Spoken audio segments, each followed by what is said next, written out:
Hello everybody, I want to show you with this video how you can take a screenshot with the Samsung Galaxy M22.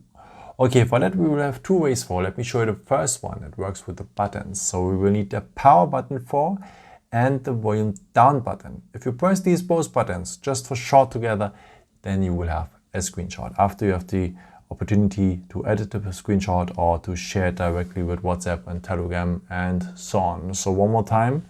So the power button and the volume down button, just for short, press them together, and then you will have a screenshot. So if we go now on the editing symbol here, you're also able to draw something inside or to highlight something here if you want. And you can also crop a part of the screenshot here. If you tap here on the corners, there's a tool to crop it. Now it's activated. So then you can crop the part you want to have. Very nice if you want to crop a picture maybe from a website or something like this. And after you are able also to share this edited part here or to save the edited part here with the arrow to your gallery.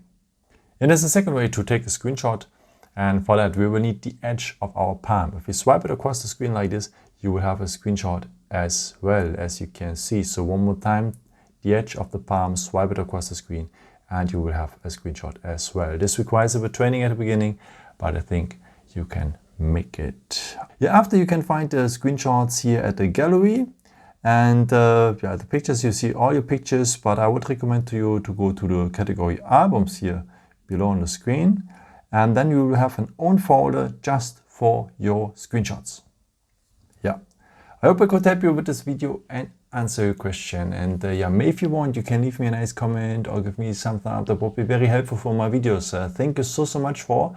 And I've created also some other videos if you're interested in, or maybe just subscribe me if you haven't done it before. Thank you so much for your support, and maybe until next time.